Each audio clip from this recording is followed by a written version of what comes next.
Hello, elementary school kids in schools across America and on United States military bases around the world. I'm Michael T. Mondak. Once again, I'm coming to you from my home office in Hermitage, Pennsylvania. And as I told you yesterday, I'll be reading one picture book to you for the rest of this calendar year and possibly into 2021. And today I figured, have you ever thought about having the perfect nanny? Well, Jane and Michael actually wanted that perfect nanny. And the result was fun with a woman named Mary Poppins. She's the title of this book. I'm going to be taking on the role of narrator Bert in this story. And if you are ready, then let us travel to London, where our story takes place.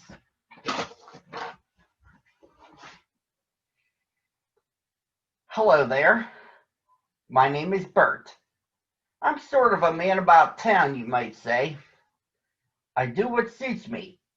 Sell kites, clean chimneys, or paint pictures on sidewalks. Today, it suits me to be a one-man band. Why don't you come with me? London is grand this time of year. Well now, here we are at Cherry Tree Lane. And over there is number 17, where the Banks family lives.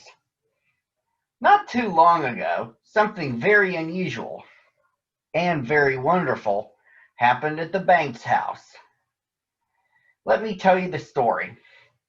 Mr. Banks, you see, worked all day in a bank, and Mrs. Banks was always busy with club meetings and such. So Jane and Michael, the Banks children, had to have a nanny, which is a person who looks after the children. Jane and Michael had had several nannies, and on this particular day, the latest one had just left, informing Mr. and Mrs. Banks that they'd have to find someone else to look after their little monsters. Jane and Michael weren't really naughty. The nanny simply misunderstood. She thought the children had run away from her when all they'd done was follow their kite. Constable Jones tried to explain when he brought the children home, but the nanny wouldn't listen. Now Mr. and Mrs. Banks had to find still another nanny. The way to do that was to place an advertisement in the newspaper, calling for someone firm and sensible. Jane and Michael, of course, had their own idea about the kind of person who would be their nanny, and to help their father, they wrote an advertisement for him. Wanted, a nanny, must have cheery disposition, rosy cheeks, and be willing to play games. When Mr. Banks saw the children's advertisement, he called it ridiculous nonsense. He tore it up, threw it in the fireplace, and wrote the advertisement himself. But late that night, a strange breeze blew down the Banks chimney and carried the pieces up into the night sky. The next morning, when Jane and Michael got up, the line of nannies they saw from their window stretched clear around the block. They were all waiting to be interviewed by Mr. Banks, and a firm and sensible lot they were, not a rosy cheek among them. Jane looked at the nannies in dismay. I don't understand, Michael. They're not what we advertised for. But just then a wind started blowing from the east. Down Cherry Tree Lane the east wind blew, growing stronger and stronger. Finally, it picked up all those firm and sensible nannies and blew them away. Before Mr. Banks even knew they were there, every last one of them was gone. Jane and Michael watched in glee from the nursery window. Then, riding toward them on the east wind, a person holding a black umbrella approached. "Oh, look, Michael, it's her, our Nanny, rosy cheeks and everything." The rosy-cheeked person landed on the doorstep of number 17. She promptly marched in and said, "Mr. Banks, I am the new nanny." And before Mr. Banks even knew what had happened, she slid up the banister into the nursery. "My name is Mary Poppins," she said, taking off her coat and hat. "Come along, children. We'll begin with a game called Let's Tidy Up the Nursery." Jane didn't like the sound of that. "Are you sure it's a game, Mary Poppins?" "That depends on your point of view. You see, in every job that must be done, there is an element of fun. You find the fun and snap! The job's a game." Mary Poppins snapped her fingers, and sure enough, Let's Tidy Up the Nursery became a magical game. Toys put themselves away, beds made themselves, clothes hung themselves up, and soon the nursery was neat as a pin. The children were delighted. "Mary Poppins, you're wonderful." "Of course.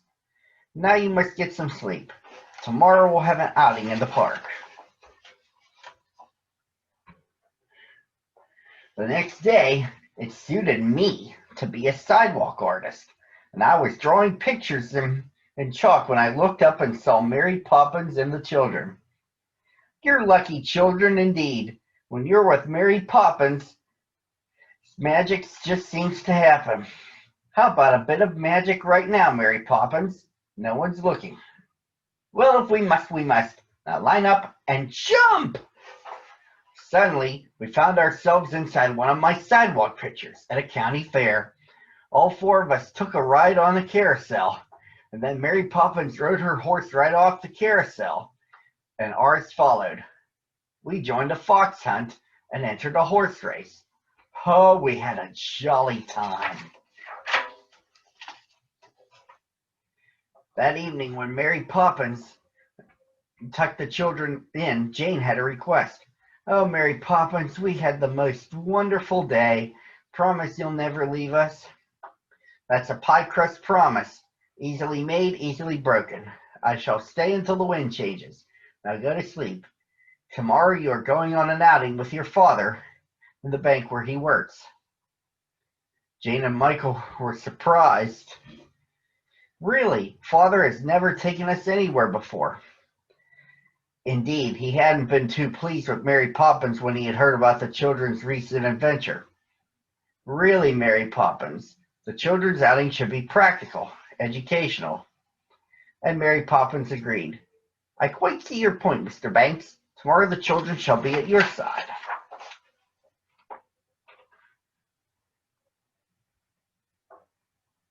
Bright and early the next morning, the children set off for the bank with their father.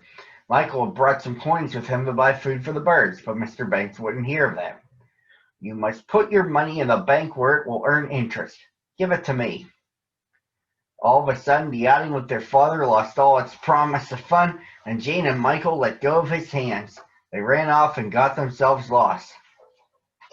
It was a good thing they ran into me. That day it suited me to be a chimney sweep, and the children were happy to see me. But they were still upset. "Oh, Bert, Father tried to take Michael's money. He doesn't like us at all." I put a stop to that kind of talk. "Your father loves you very much. It's him I feel sorry for. There he is all day in that cold, heartless bank, and nothing to keep him company but money." That made them think twice. Jane and Michael decided to apologize. "Come along then," I said. "It's my day to clean your chimney. I'll take you home." But before I could even get started on their chimney, Mary Poppins had a surprise for us. In a twinkling, she whisked us all up the chimney and out onto the rooftop. We gazed out over the rooftops of London. "What a beautiful sight," said I. "And who gets to see it from up here but the birds, the stars, and the chimney sweeps?" We danced and sang and had a regular party. When you're with Mary Poppins, the most magical things seem to happen.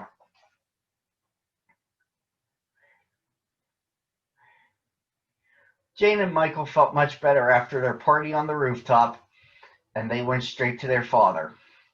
Michael offered him his coins to put in the bank. Mr. Banks smiled. Keep your money, Michael. I was only doing what I thought best for you, but now I see that money isn't important. It's having fun that counts at your age, and from now on, I'm going to spend a lot more time with you both. And Mr. Banks gave the children a hug and went off to make them a kite. Then the whole Banks family went to the park together for the first time in ever so long. They flew their kite and had a grand time. The wind had changed, and everyone wanted to fly a kite. I was the only one who noticed Mary Poppins sailing away on the west wind. Goodbye, Mary Poppins, I waved. Don't stay away too long. And that, my boys and girls, is the story of Mary Poppins. See you again tomorrow.